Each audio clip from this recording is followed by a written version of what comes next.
Nous sommes sur qu'est-ce que le royaume? Précisément dans la troisième partie de la définition.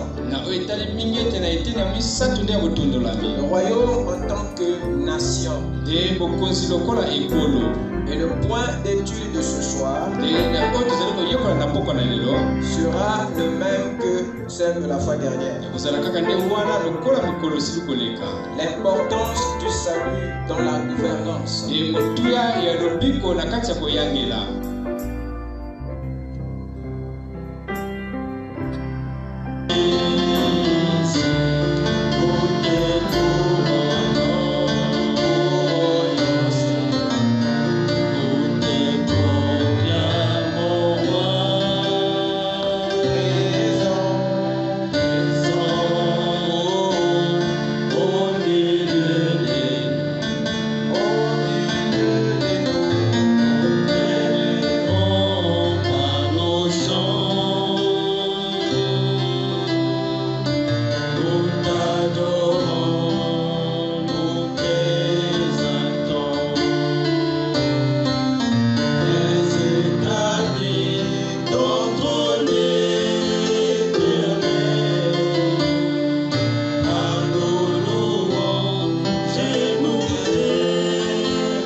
Je vous salue ce soir dans le précieux nom du Seigneur Jésus-Christ. Amen.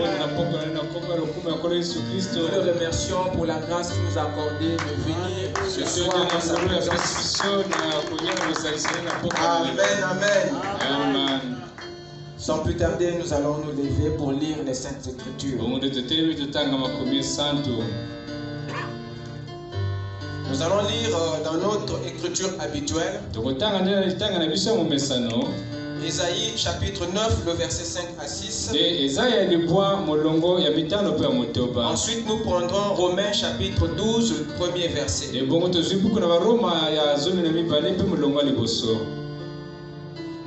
Car un enfant nous est né,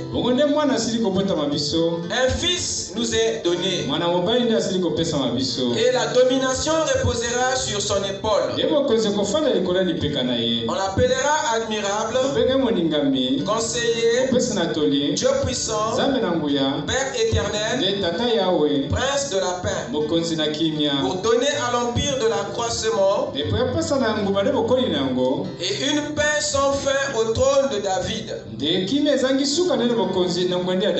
et à son royaume, pour l'affermir et le soutenir par le droit et par la justice, dès maintenant et à toujours. Voilà ce que fera le zèle de l'Éternel des armées. Amen. Avec le tête inclinée. Tu es digne, tu es digne, Tu es digne de louange.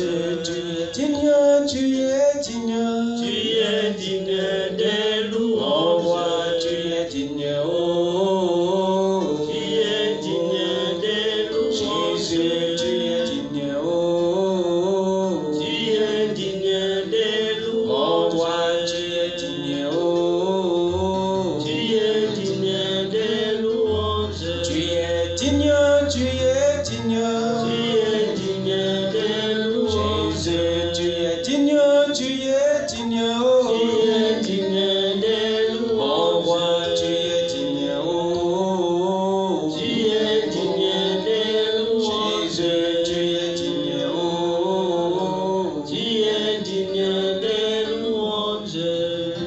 Seigneur notre Dieu, une fois de plus, merci Père de nous avoir comptés parmi les vivants, parmi les ressuscités, et ceux que tu avais enlevés, Père, dans la résurrection de ton Fils, dans l'enlèvement de ton prophète. Nous te sommes reconnaissants, Seigneur, pour le souffle de vie que tu nous as accordé pour te servir. C'est pourquoi pourquoi nous sommes venus ce soir. De dédier notre vie à ton service. Nous sommes ce soir, Père. Et parle à nos âmes. Afin que nous soyons remplis de ta divinité. Et que le mal, Seigneur, soit dominé. Par le bien dans notre vie. Ne nous laisse pas repartir de la manière que nous sommes venus. Est-ce que le Saint-Esprit, l'Esprit de Dieu vivant, s'incarne dans chaque âme, et que Jésus soit né, et Christ soit donné dans nos vies. Et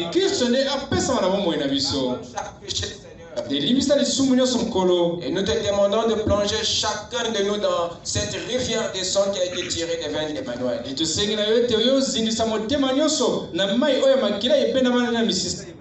Et sépare-nous du péché, de l'incrédulité, de la souillure, et que la purification du Saint-Esprit agisse en chacun de nous. Prends ta parole, Seigneur, place-la dans notre cœur. Descends, ô Dieu, ressuscite les morts, guéris les malades, sauve les perdus, console les affligés, amène les rétrogrades. Et nous ne manquons pas de te dire merci pour ton œuvre, Seigneur. Car nous l'avons ainsi demandé. Ta présence au milieu de nous ce soir. Dans le nom qui ne faillit jamais. Le nom du Seigneur Jésus-Christ, notre Dieu. Amen. Je vous prie de vous asseoir pendant que nous ouvrons dans Romains chapitre 9.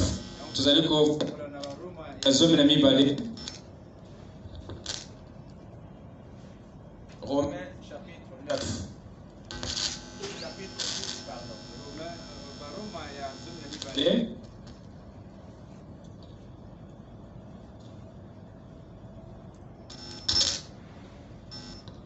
Romains 12, le premier verset.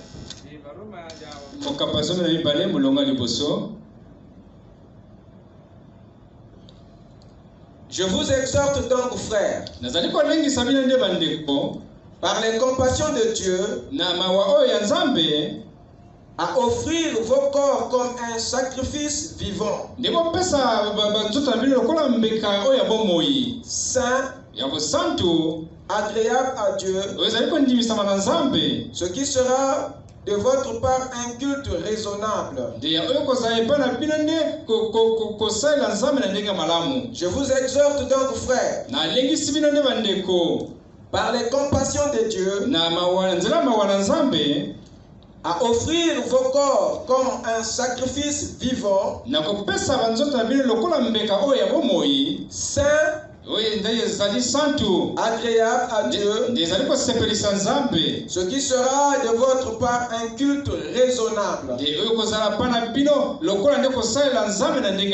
Que le Seigneur ajoute ses nombreuses bénédictions à la lecture de sa parole. Amen. Amen. Amen. Ce soir, nous allons avancer dans notre sujet. Notre grand thème. Le mystère de sa volonté. Comme j'aime toujours le dire pour vous préciser, afin que vous ne perdez jamais de vue le cadre dans lequel nous évoluons.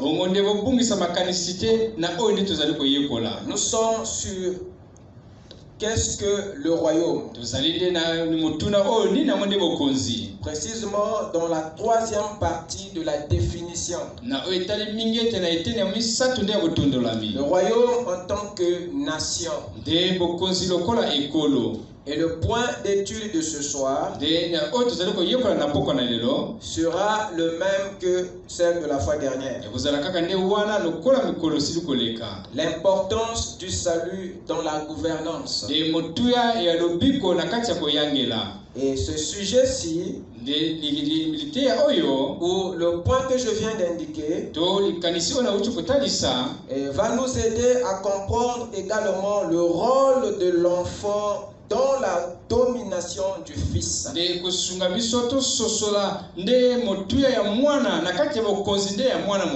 ce qui nous amènera aussi à maîtriser le rôle de l'homme dans la gouvernance de Dieu.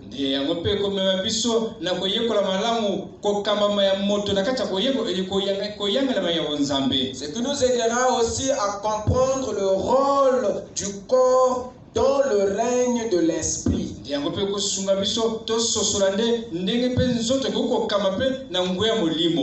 but de ce petit point d'étude,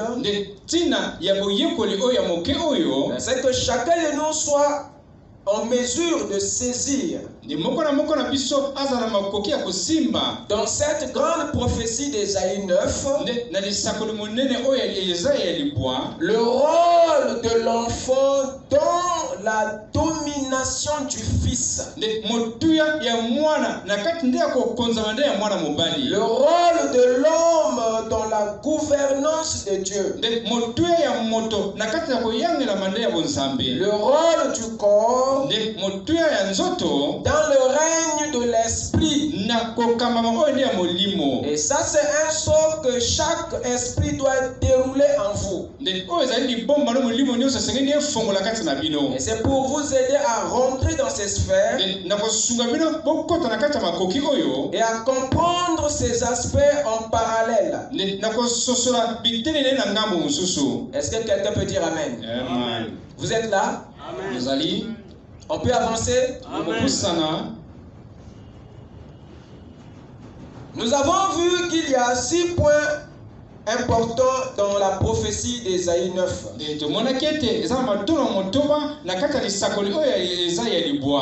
Il y a l'enfant,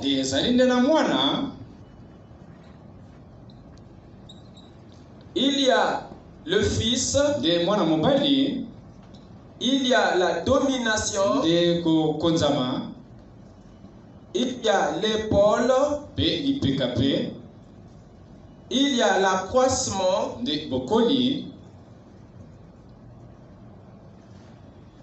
il y a la paix. Et nous avons vu que ces détails, c'est ça qui explique cette prophétie d'Ésaïe 9. Qu'est-ce que nous avons vu dernièrement? Nous avons vu que l'enfant est le corps dans lequel se cache le Fils. Et la domination ici est la gouvernance que le Fils exerce sur son épaule dans le but d'amener l'accroissement, dans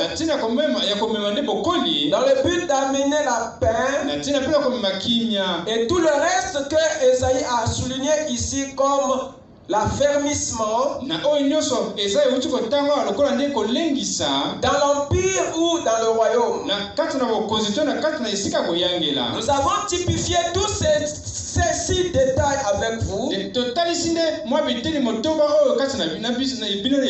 L'enfant désigne ici Jésus, le corps, l'homme, et le Fils ici symbolise Christ, Dieu, l'esprit. La domination ici est en rapport avec la gouvernance. Voyez-vous, l'autorité royale du Fils sur son épaule. Et l'épaule ici désigne de façon prophétique et spirituelle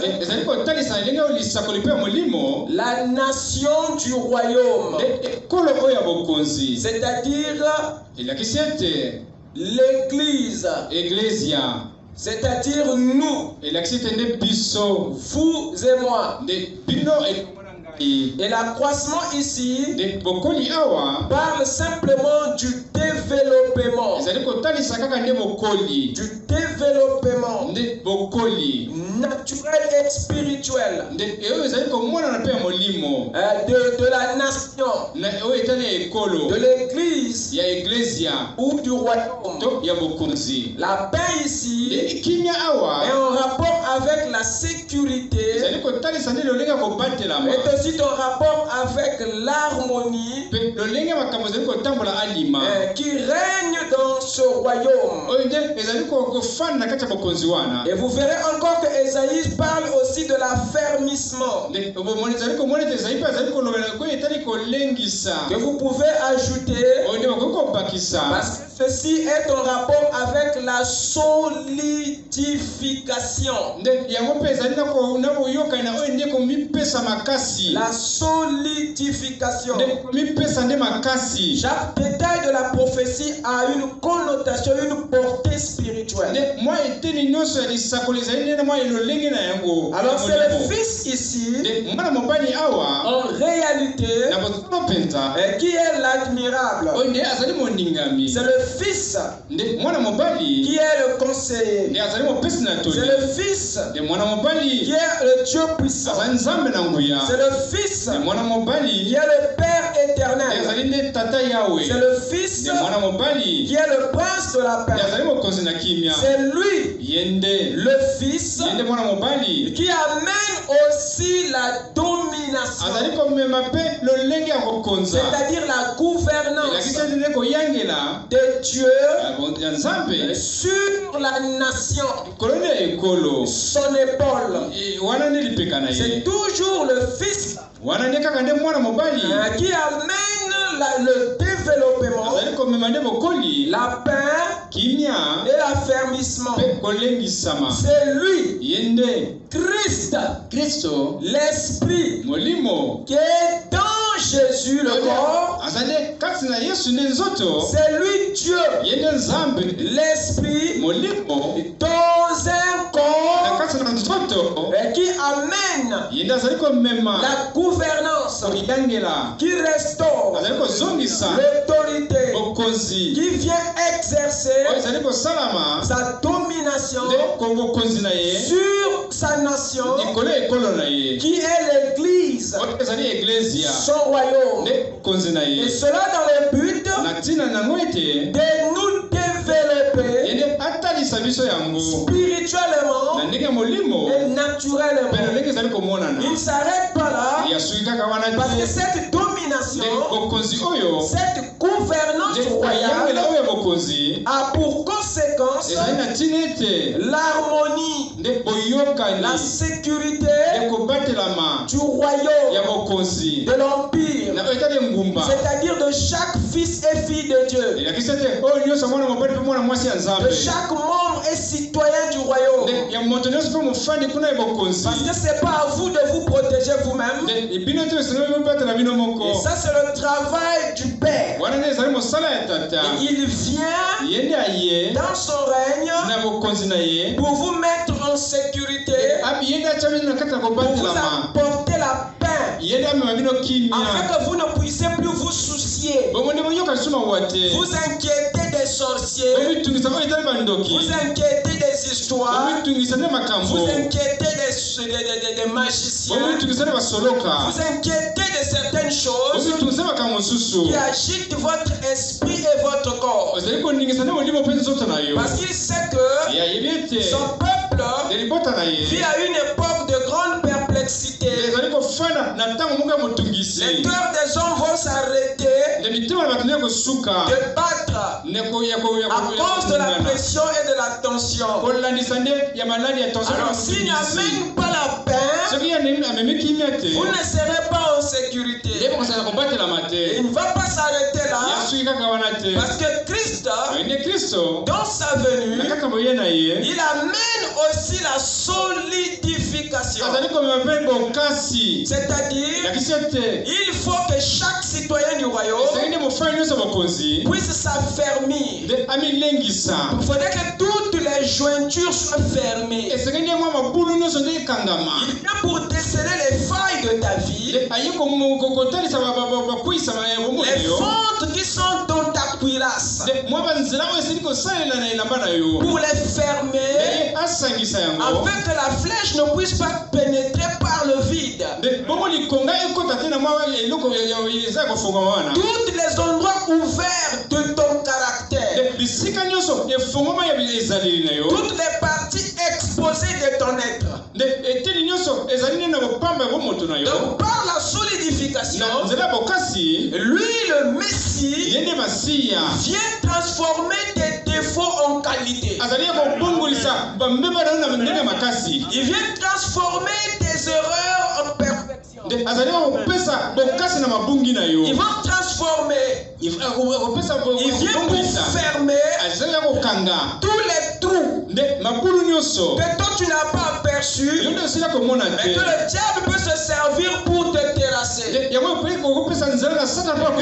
que les jointures sont fermées, alors tu es affermi, tu es solidifié.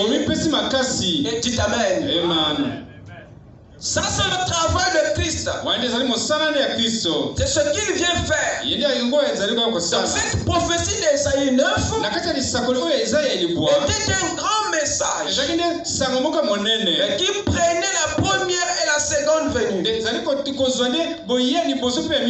Donc c'est lui le Fils, c'est-à-dire Christ, qui est au centre de tous les mystères que cet enfant nous annonce. C'est Christ qui est au centre de toutes les paraboles que Jésus prêche. C'est le Fils qui est le centre de toutes les paraboles, de toutes les anecdotes que l'enfant nous donne. C'est lui qui est le centre. C'est lui qui est la clé de cette affaire. Il est l'esprit qui anime Jésus. Il est la dynamique de cette mécanique qui est l'enfant. Est-ce que quelqu'un peut dire amen? Qu'est-ce qui se passe? C'est le Fils qui est le don. Pourquoi? Parce que c'est lui qui a fait naître l'enfant. C'est Christ qui a fait naître Jésus. C'est le Fils qui a fait naître l'enfant. Parce que lui, Christ, est un don. Il est le don, l'esprit que Dieu a donné pour amener à la résurrection, pour amener à la vie. Il est l'esprit qui vivifie les autres esprits. Donc c'est lui qui a produit Jésus. C'est Dieu, l'esprit qui a créé l'homme.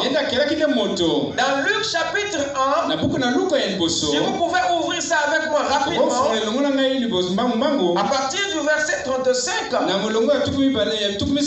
il est dit ceci. L'ange lui répondit, le Saint-Esprit viendra sur toi et la puissance du Très-Haut te couvrira de son ombre.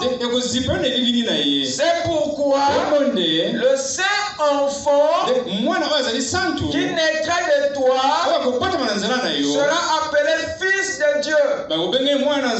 Je répète, l'ange lui répondit, le Saint-Esprit viendra sur toi. Et qui viendra? Le Saint-Esprit, c'est-à-dire l'Esprit de Dieu.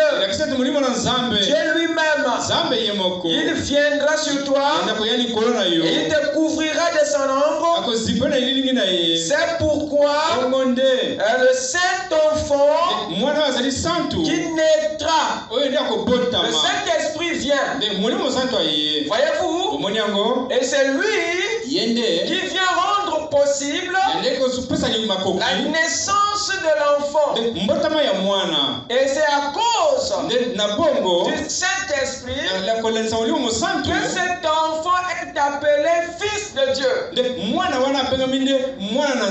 Parce que c'est le Saint-Esprit qui est le producteur de cet enfant. C'est à cause du Saint-Esprit que l'enfant fut appelé fils. C'est parce que l'Esprit était dans l'enfant. L'enfant a porté le nom du Fils. Et si l'enfant n'est pas le Fils, la montagne n'est pas sainte. Mais c'est la présence de Dieu sur la montagne qui fait que la montagne soit sainte. C'est le même mystère. En réalité, c'est la présence du Fils dans l'enfant qui fait que l'enfant soit appelé par Fils. C'est la présence de Christ en Jésus qui fait que Jésus soit aussi appelé Christ. C'est la présence de Dieu en Jésus qui fait que Jésus soit aussi appelé Dieu Tout-Puissant. Dites Amen. Est-ce que je peux entendre un Amen? Amen. Le corps a porté le nom de l'esprit qui l'habite à cause de la présence de cet esprit. Donc c'est pas étonnant que Jésus soit aussi le Christ. Ça ne doit pas vous effrayer que l'enfant soit aussi le Fils. Parce que le Fils est dans l'enfant. Donc chaque enfant ici se cache un fils. Dans chaque fille ici se cache une femme. Et Frère Branham dit que ce n'est qu'un corps qui naît et un esprit qui vient y posséder. Ce qui fait que dans chaque corps qui naît à l'hôpital, il se trouve un esprit. Est-ce que je parle à quelqu'un? C'est à cause du Saint-Esprit dans cet enfant qui fait que cet enfant soit appelé fils de Dieu. C'est la présence de Dieu dans cet enfant qui fait qu'il soit appelé Dieu, conseiller, prince de la paix.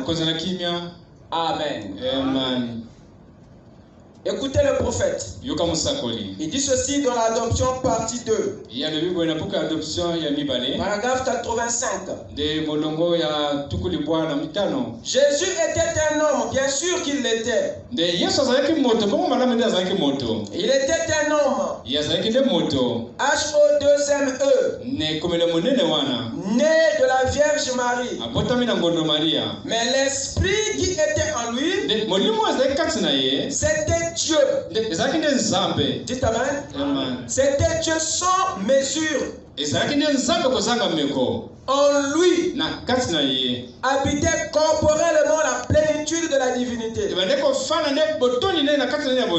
Voilà ce qui a fait que même le corps soit attribué à la divinité. Que même l'homme soit attribué à Dieu. Et que le Fils soit attribué que l'enfant soit attribué au Fils. C'est ce mystère du vase et du contenu. Alors nous avons une question ici qui nous préoccupe dans l'esprit, que nous allons devoir amorcer ce soir afin de percer ce qui n'est pas dit. Pourquoi Dieu devrait-il commencer son plan par le rachat avant le règne?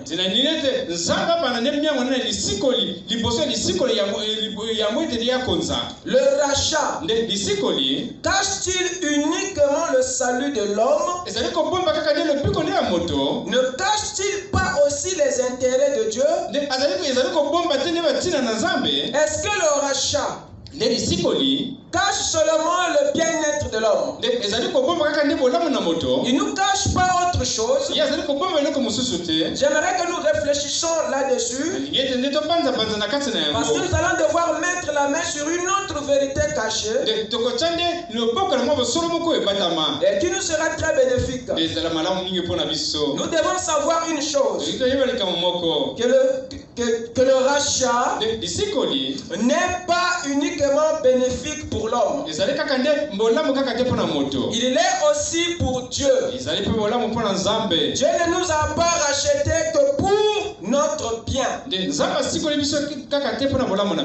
ne nous a pas sauvés uniquement pour notre intérêt. Je pense que quelqu'un m'écoute. Amen. Dieu ne l'a pas fait seulement pour ton bien. Il ne l'a pas seulement fait pour ton intérêt. Il ne nous a pas sauvés. Il ne nous a pas rachetés uniquement parce qu'il voulait t'éviter l'enfer. Il ne nous a pas sauvés pour que chacun de nous retrouve une position dans le royaume. Non. Dieu vous sauve pour que lui-même retrouve aussi quelque chose. Dieu a quelque chose à gagner en nous sauvant. Il a quelque chose à gagner en nous rachetant. Ton salut le ramène à quelque chose. Ce n'est pas pour dire que Dieu était aussi perdu comme l'homme, non. C'est l'homme qui au contraire était perdu, nous le savons. Mais en perdant l'homme, Dieu avait aussi perdu quelque chose. Qu'est-ce? La gouvernance, le contrôle. C'était ça, la joie de l'Éternel. La gouvernance, c'était le plaisir de Dieu. Pendant que le salut était la joie de l'homme, mais la gouvernance, c'était la joie de Dieu. Est-ce que je peux entendre la main? Dans Genèse chapitre 6, à partir du verset 1 jusqu'à 6, il nous a dit que Dieu s'était repenti d'avoir créé l'homme. Ce vocabulaire nous décrit combien Dieu était déçu. Et il dit que son esprit n'habitera plus jamais dans l'homme. Mais nous savons que si le désastre était arrivé à cette époque-là, c'est parce que l'esprit de Dieu avait déjà quitté l'homme. Et l'homme, sans l'esprit de Dieu, ne peut pas prendre une bonne direction. Et cela montre de façon claire que Dieu avait perdu quelque chose par la déroute de l'homme. Dieu était attristé. Il s'est repenti. Pourquoi? Parce que son esprit ne pouvait plus être dans l'homme. Et si l'esprit de Dieu manque dans l'homme, ça veut dire qu'il n'y a plus la gouvernance royale de Dieu dans l'homme. Donc l'espoir de Dieu pour gouverner l'homme à nouveau résidait maintenant dans son œuvre de rachat, qui est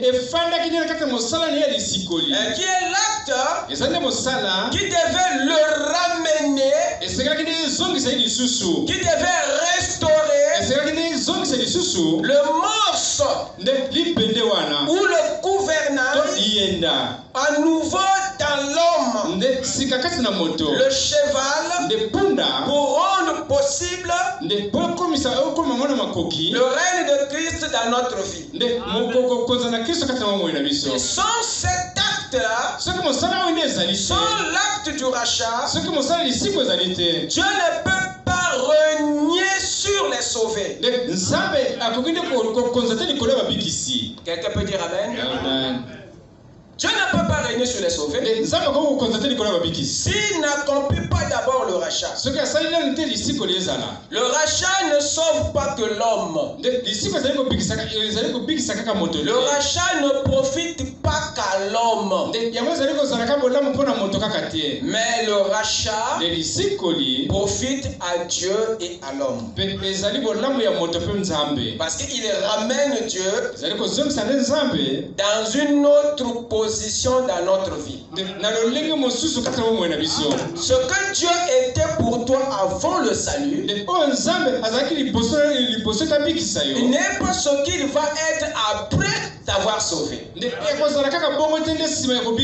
le rachat, bien que ça change l'état de cœur de l'homme, mais ça ramène Dieu aussi dans une position qu'il n'occupait pas avant cela. Donc quelqu'un peut dire Amen. Amen. Donc si Dieu a pris l'engagement d'aller mourir à la croix, non, ce n'est pas seulement pour nous, c'est aussi pour lui. Parce qu'il a quelque chose à gagner en mourant pour toi. C'est pour qu'il retrouve aussi quelque chose. Quelqu'un peut dire Amen? Amen. C'est très important, mon frère. C'est très capital. Qu'est-ce qui se passe? Par le rachat, Dieu retrouve ses droits, son titre de propriété sur nous. Car le rachat change Jésus en Christ. Le rachat change le Sauveur en Seigneur. C'est le rachat qui permet à Jésus, le Sauveur,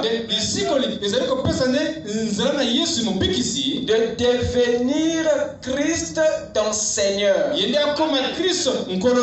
Donc le pont, le pont qui le fait passer de la dispensation du salut à la dispensation du royaume,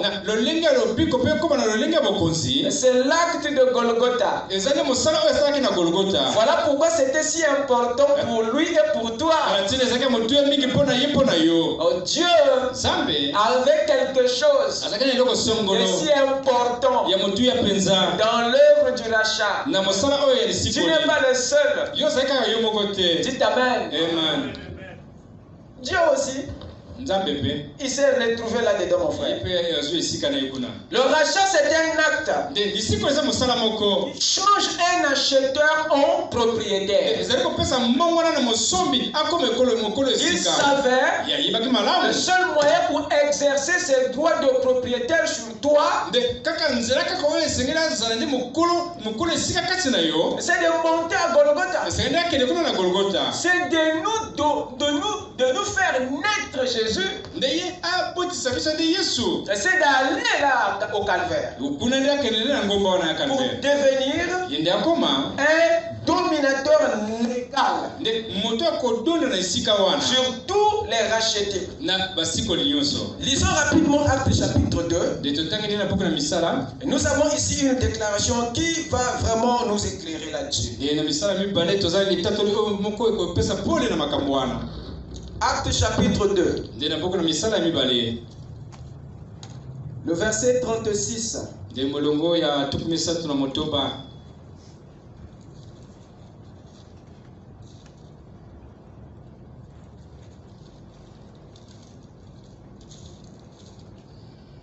Voici ce qui est dit ici.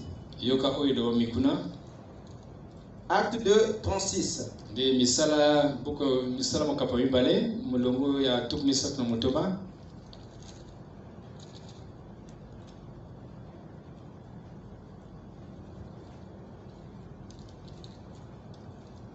Que toute la maison d'Israël sache. Donc avec certitude. Que toute la maison d'Israël sache donc avec certitude que Dieu a fait Seigneur et Christ, ce Jésus que vous avez crucifié. Que toute la maison d'Israël sache avec certitude que Dieu a fait Seigneur et Christ, qui c'est Jésus que vous avez crucifié. Cette déclaration nous enseigne deux choses. Nous révèle deux petites vérités. La première, c'est que Christ a toujours été en Jésus. La deuxième, c'est que Jésus et cette écriture montre le passage de Christ à Jésus ou de Jésus à Christ. Il dit Dieu a fait Seigneur et Christ, c'est Jésus que vous avez crucifié. À quelle période de la vie que Pierre ou l'apôtre fait cette déclaration? Nous sommes ici après la croix. Nous sommes ici après Golgotha. Et Pierre, sous l'onction du Saint-Esprit, annonce à l'église le passage. Donc après que Jésus ait accompli le rachat, Pierre annonce que Dieu a fait maintenant de ce Jésus qui vient de nous racheter à la croix. Dieu l'a maintenant fait de lui Seigneur et Christ. C'est une façon pour Pierre de dire à l'église que Jésus a fini la dispensation du rachat, du salut à Golgotha, et il rentre maintenant dans la dispensation de Christ, l'Esprit, le Seigneur. Donc quand il dit que toute la maison d'Israël sache, c'est l'Esprit qui était en train d'attirer l'attention de l'église sur le passage du Sauveur dans la dispensation du Seigneur, l'entrée de Jésus dans la dispensation de Christ. Ok, quelqu'un peut dire Amen. L'entrée de la sacrificature dans la dispensation de la royauté. Et que toute la maison d'Israël sache. Il dit avec certitude, sans l'ombre de doute,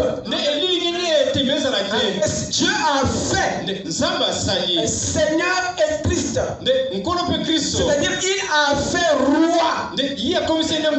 Voyez-vous, ce sauveur Jésus que vous avez crucifié. À partir de cet instant-là, vous devez savoir que la dispensation de l'enfant est finie. Et c'est la dispensation du Fils qui s'exécute. Je peux entendre un Amen. Amen. Voilà Pierre. Avant que les cieux ne soient ouverts, il nous montre déjà le mouvement de l'esprit. Amen. Dieu a changé. Et vous voyez comment est-ce que ça s'est fait. Dans la demeure future ici, Frère Branham dit ceci.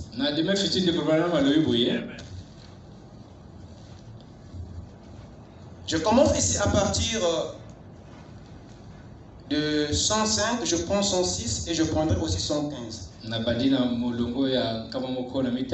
Vous voyez comment Satan ici dont l'écriture a essayé de lui faire démolir le plan de Dieu.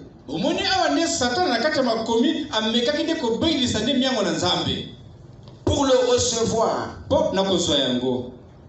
de le lui donner quand il l'a amené sur la montagne. Et qu'il a essayé de le lui donner sans le rachat par le sang.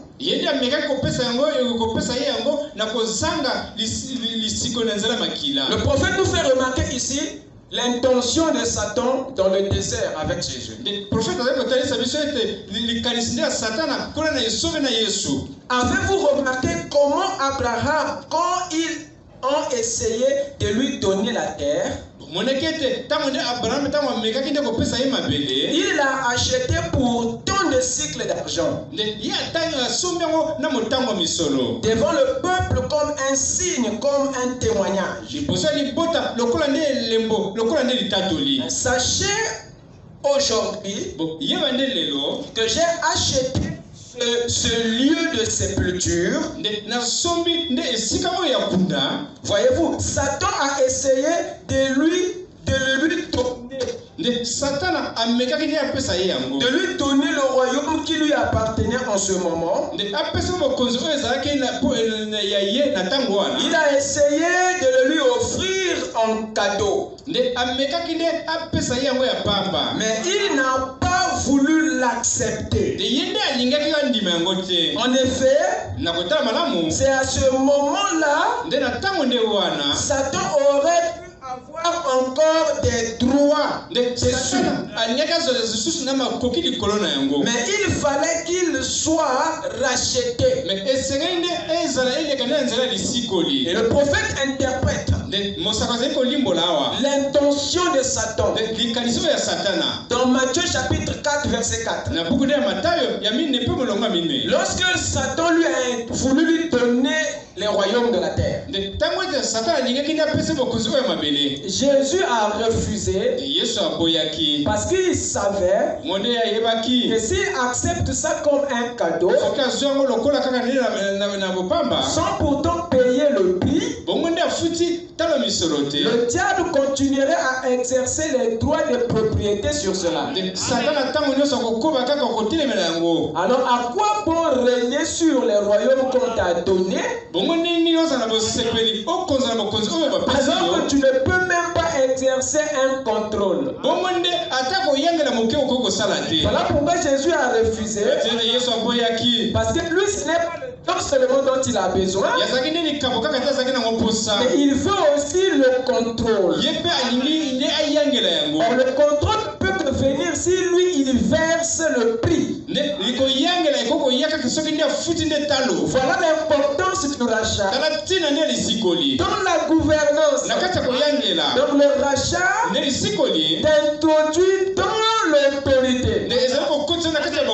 C'est la même raison pour laquelle Abraham avait refusé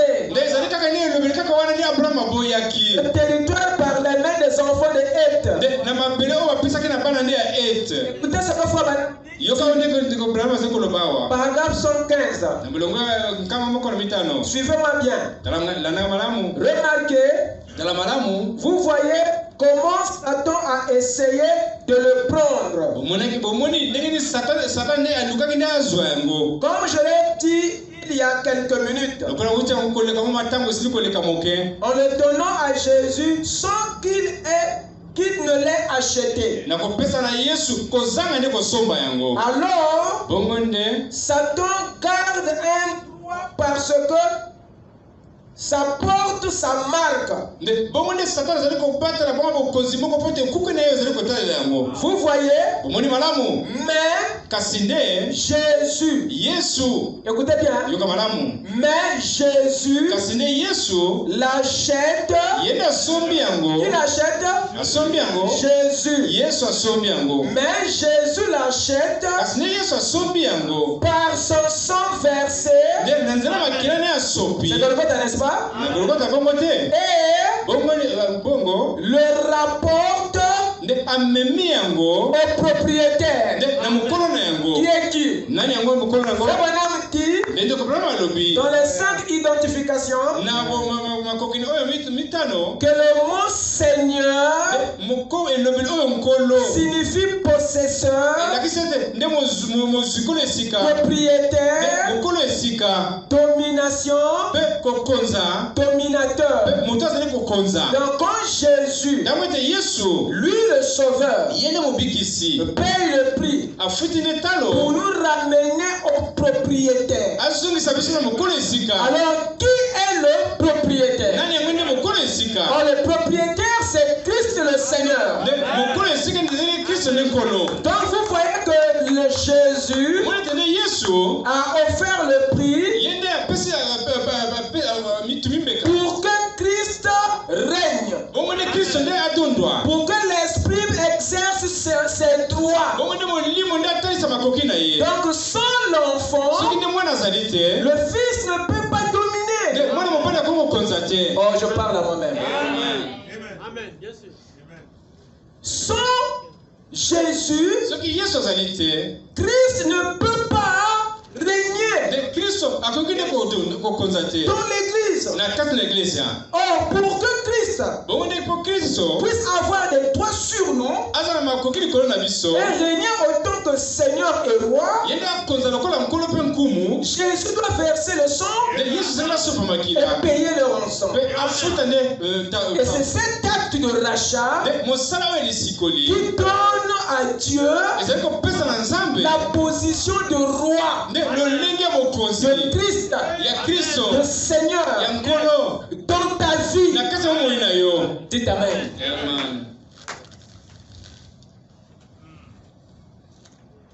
Qu'est-ce qui se passe? C'est très important, mes frères. Le rachat permet à Christ d'obtenir la soumission dont il a besoin dans sa royauté. Ça, c'est le deuxième aspect. Parce que la royauté exige des qualités pour qu'il fonctionne.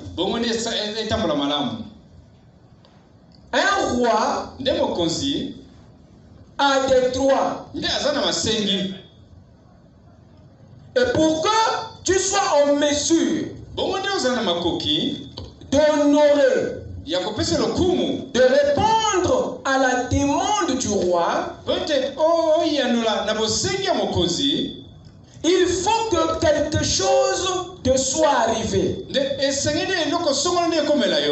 Il y a des choses que seul le rachat peut faire en nous.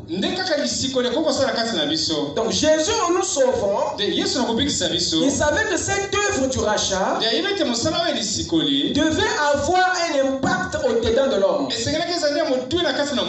Et cet impact était important pour sa dispensation à venir. Ce que la royauté a besoin, c'est le rachat en nous qui peut l'offrir.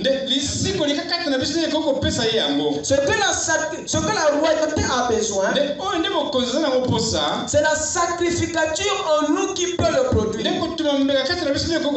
Voilà pourquoi nous avons besoin du salut pour se soumettre au roi. Nous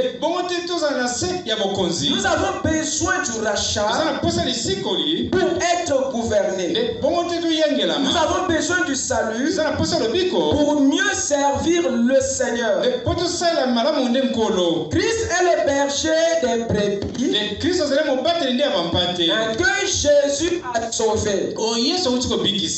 Christ ne règne que sur les âmes que Jésus a sauvées. Il est possible à Dieu, mon frère, d'être votre Seigneur Il est impossible pour lui d'être notre Seigneur s'il n'est pas d'abord notre Sauveur. Mais toutefois, il peut être ton Sauveur sans pourtant être ton Seigneur. Et ça, c'est important. Mais il ne sera jamais ton Seigneur avant qu'il soit ton Sauveur. Ça, c'est irrévocable. Et c'est là où se trouve effectivement notre problème. Dieu a besoin de notre salut d'abord, de notre conversion, de notre circoncision avant de nous gouverner. Parce que la conversion dispose et prédispose le cœur de l'homme à son autorité, à sa gouvernance. Vous n'êtes pas encore racheté, converti. Si vous n'êtes pas encore sauvé, il est difficile que Dieu règne sur nous. Si nous ne sommes pas encore rachetés, il est difficile que le roi règne sur nous. Si nous ne sommes pas encore rachetés, il nous sera difficile de satisfaire à la demande du roi. Nous allons résister et nous n'allons pas accepter. Et si nous acceptons, ça sera par popularité ou par hypocrisie. Mais vous ne ferez rien du tout après cela. Donc voilà l'état d'un cœur non régénéré dans la gouvernance. Un cœur non régénéré ne cède pas à la gouvernance de Christ. Ça rend la royauté de Dieu impossible. Et ce sont aussi des sortes de personnes qui sont très exigeantes devant le roi. Les cœurs non régénérés sont souvent des cœurs qui demandent beaucoup à Dieu, mais qui ne peuvent jamais lui donner la moindre reconnaissance, la moindre obéissance. Ce sont des vrais Saül. Donc sans le salut, vous aurez certes le vouloir, le désir, mais vous n'aurez pas le faire. Vous n'aurez pas les actes. Vous aurez le désir et le vouloir, mais vous n'aurez pas les actes. Parce que le rachat en vous vous introduit dans les actes. Mais si ça manque, vous aurez le désir, mais il vous sera difficile d'agir. Voilà pourquoi un cœur non régénéré est souvent empêché de faire la volonté de Dieu, de faire le bien. Pourquoi? Parce que cet état de cœur te rend déjà aveugle à la volonté parfaite de Dieu. Voilà pourquoi ça devient si difficile pour ceux qui ne sont pas d'abord sauvés de saisir la volonté de Dieu, d'accomplir la volonté de Dieu. Il y a quelque chose que nous devons saisir. Si nous ne sommes pas encore convertis, il nous sera difficile d'accorder de l'importance au droit du roi. Écoutez, Jésus est le sauveur. Et dans son attribut de sauveur, il ne peut pas nous demander quelque chose. Il n'a pas des droits à réclamer. Le Sauveur n'a rien à nous demander. Même le rachat qu'il fait, c'est gratuit. Parce qu'il est un agneau. Et il est impossible à un agneau de régler. Autant que Jésus, il est venu pour perdre ses droits. Pour que toi tu les retrouves. Donc il a agi dans la position du Sauveur pour ne rien nous demander. Pour nous offrir, nous donner le salut. Il était impératif pour lui de venir autant que Sauveur. Mais tout change quand il revient dans la position du lion. Il vient réclamer tout ce qu'il avait perdu quand il était Sauveur. Parce que le lion n'est pas un agneau. L'agneau, quand il vient, il se livre.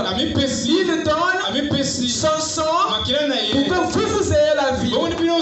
Mais quand le lion vient, non monsieur, il vient réclamer les droits.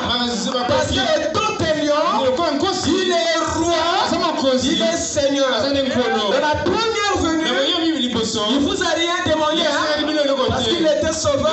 C'est lui qui était venu faire. Il n'avait rien à réclamer. Il acceptait de perdre ses droits. Quand il vient en tant que le lion de la tribu de Juda, il vient en tant que roi. Il réclame ses droits. Car à toi, si tu n'as rien pour répondre à cette exigence du roi, je parle à moi-même. Alors si tu n'as pas l'agneau en toi, il n'y a rien qui va t'aider à répondre aux exigences du roi. Écoutez mes frères, accordez-moi 5 minutes. Amen. Amen. Dans les Sceaux, il dit ceci.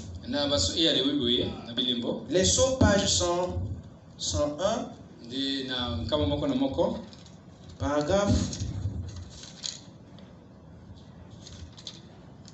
210. Le livre des Sceaux. Ça, je suis dans la brèche.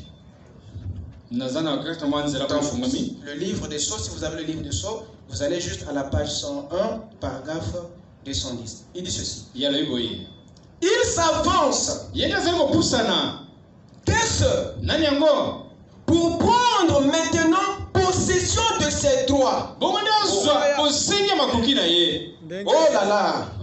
Il s'avance pour prendre possession de ses droits. Or, il avait accompli l'œuvre du parent. Il était descendu. Il s'était fait homme. Jésus, hein, vous savez. Il était mort. Il avait accompli l'œuvre de la rédemption du parent. Mais il n'avait pas encore fait valoir ses droits. Le voilà maintenant qui arrive pour réclamer ses droits. Regardez ce qui va se passer. Pour lesquels il a été immolé.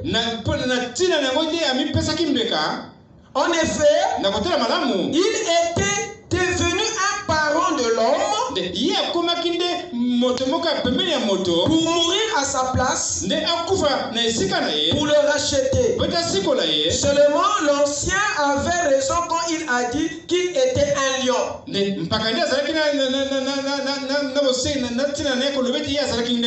Vous voyez, l'ancien l'a appelé. Il a dit un lion. En effet, il avait été un agneau, un intercesseur, un agneau sanglant. Mais maintenant, il s'avance autant que lion. Les jours de son intercession sont terminés. Et au 212, il dit ici que souvenez-vous que cela se produit au 7e âge de l'Église.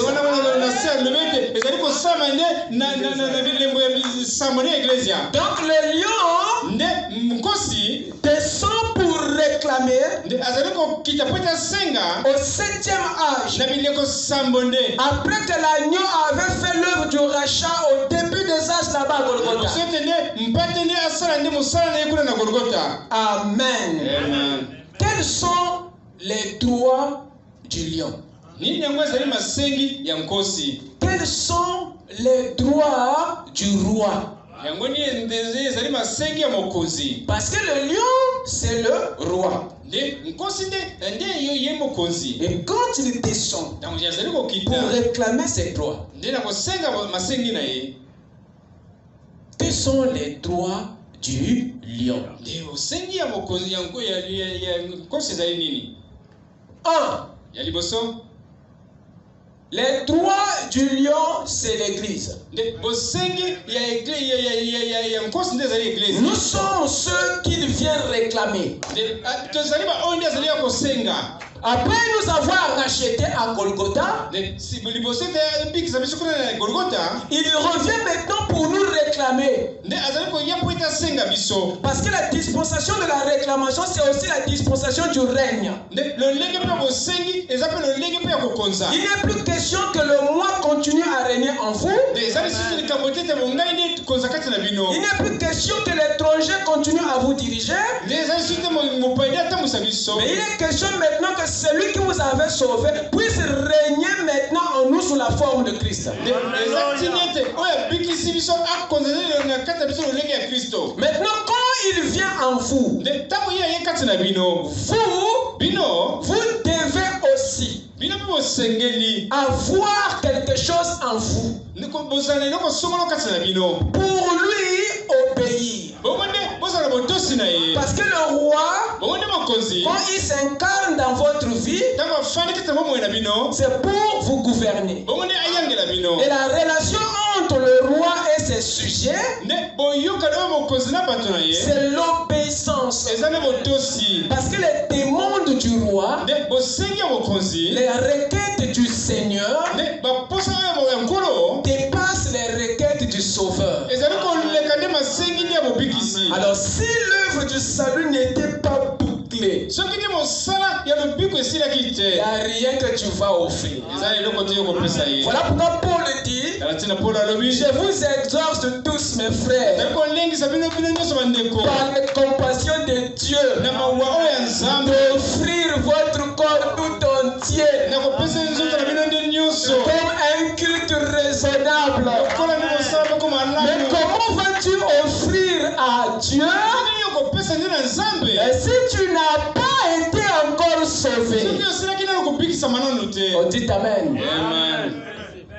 Quels sont les droits du roi? Allons-y dans 1 Samuel, rapidement. Je vais terminer par ici. 1 Samuel 8.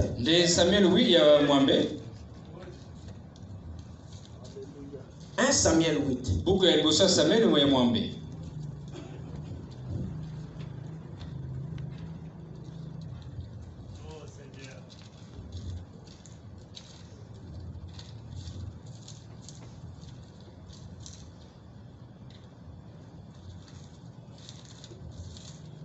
Lisons à partir du verset 9.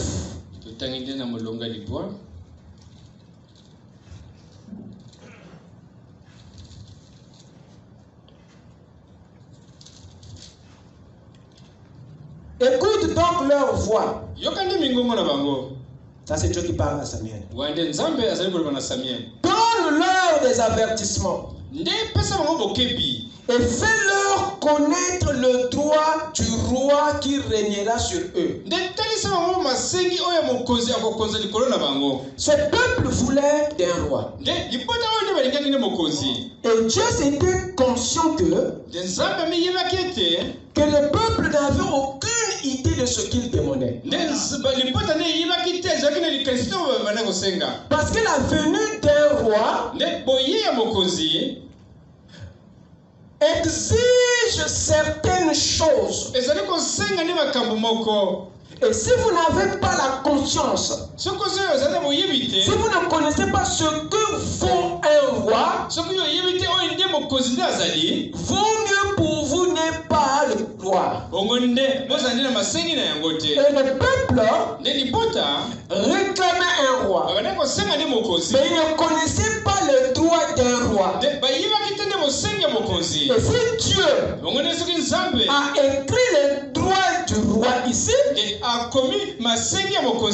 parce que lui-même était aussi un roi qui demandait, exigeait les mêmes choses. Maintenant, le problème ici, est-ce que ce peuple est disposé de façon à donner au roi ses droits? Samuel leur a dit, les gars, vous ne savez pas là où vous mettez le pied. Est-ce que vous connaissez ce que vaut un roi? Il dit, Samuel, nous on ne connaît pas, mais donne-nous quand même un roi. Samuel dit, oh, cool down. Je vais d'abord vous citer les exigences d'un roi, et chacun de vous va voir son cœur s'il est prêt à donner ça. À celui qui n'a pas Dieu, celui qui n'est pas sauvé, fera des choses. Soit il va accepter par hypocrisie pour ne rien faire après, soit il va refuser. Amen. Écoutez l'histoire. Il dit ceci. Écoute donc leur voix, mais donne-leur des avertissements et fais-leur connaître le droit du roi qui régnera sur eux. Samuel rapporta toutes les paroles de l'Éternel au peuple qui lui demandait un roi. Il dit, voici quel sera le droit du roi qui régnera sur vous. Number one, il prendra vos fils et il les mettra sur ses chars. Et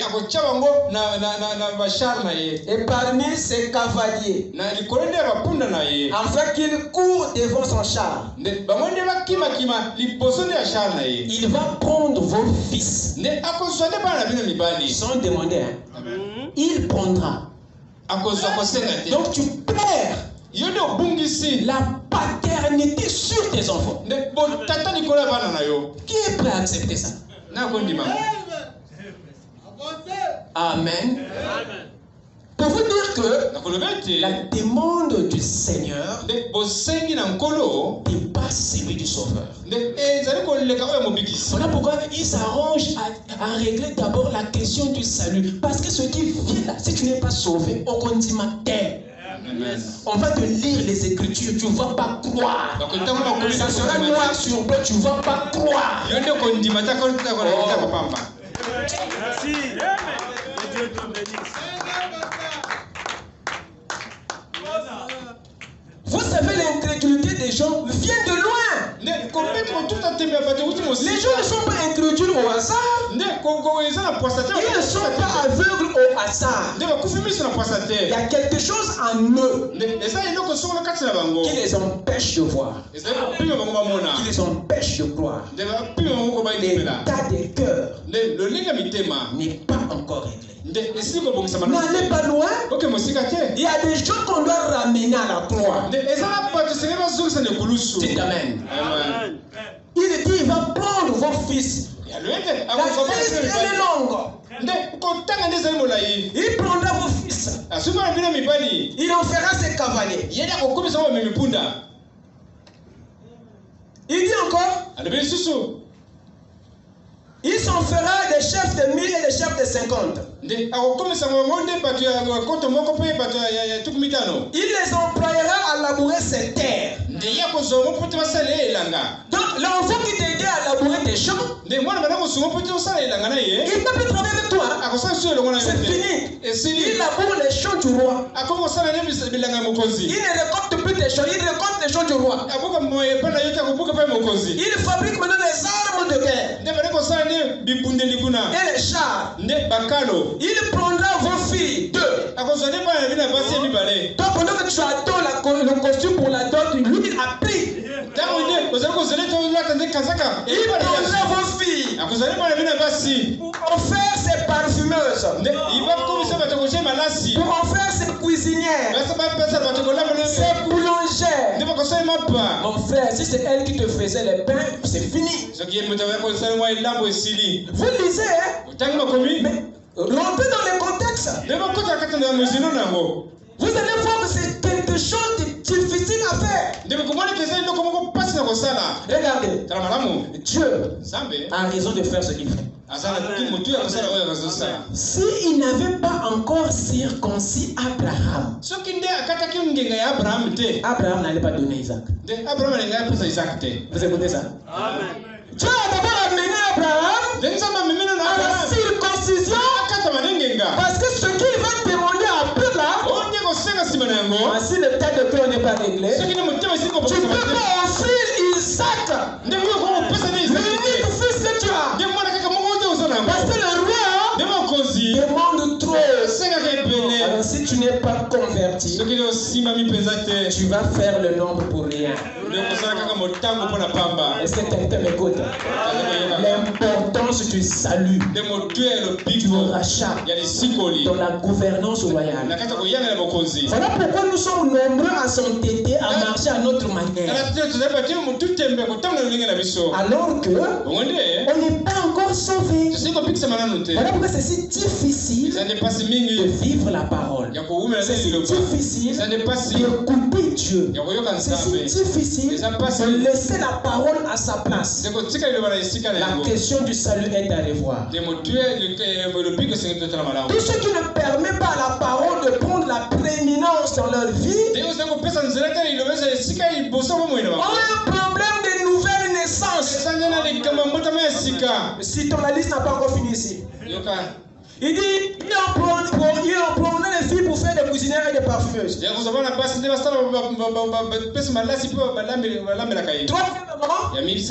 en prendra les meilleures parties de vos champs. Il va jusque là-bas. De vos vignes. Vos oliviers. Et la donnera à ses serviteurs. Maintenant toi. Mon frère, tu vas murmurer. Tu vas changer de pays. Tu vas aller chercher le visa. Il prendra la dîme du produit. Wow. Même le roi le prélève. Ça, ce sont les taxes, les mbakou. Mon frère, il y a toute une liste ici. Lisez ça à la maison. Vous allez voir que la demande d'un roi pèse. Et l'histoire a prouvé qu'Israël a eu des difficultés. Il a eu des problèmes. L'état des cœurs. Voilà pourquoi, si l'œuvre du salut n'est pas encore réglée, ça sera difficile pour nous de lui céder la place du roi. Que le Seigneur vous bénisse. Lève-nous.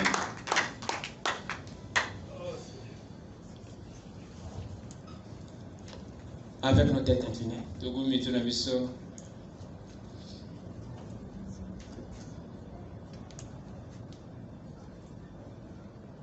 L'amour de Dieu est si merveilleux. L'amour de Dieu est si merveilleux. L'amour de Dieu est si merveilleux. Oh, quel amour, l'amour de Dieu, l'amour de Dieu est si merveilleux, l'amour de Dieu est si merveilleux, l'amour de Dieu est si merveilleux. Oh,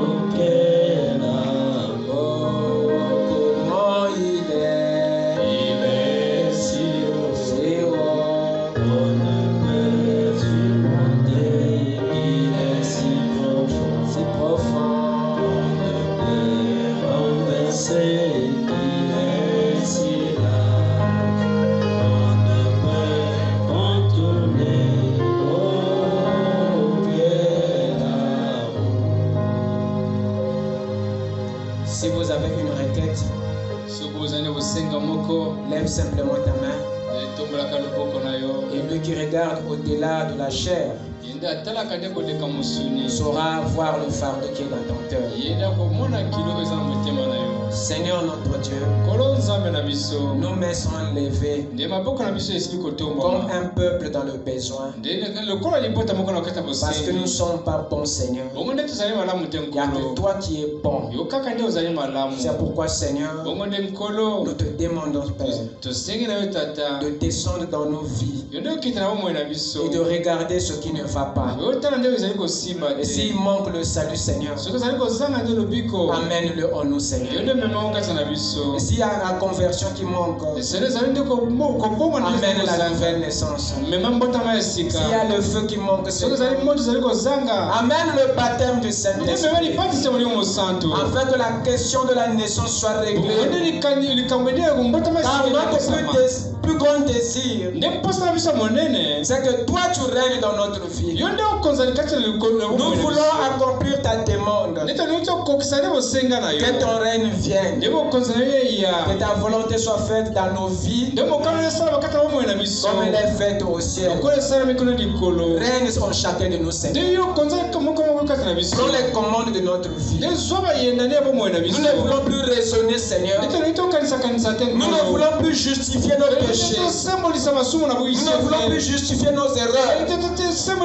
Mais nous voulons, Seigneur, reconnaître et laisser, Seigneur, fixer les choses en nous. Rétablir le gouvernail qui a été brisé. Ramène le monstre que le cheval a enlevé. Afin que toi, le cavalier et le pilote, tu reprennes le contrôle du navire et du cheval. Ne laisse personne partir, Seigneur, sans que le Saint-Esprit soit entré en lui et sans que Christ ait récupéré son trône.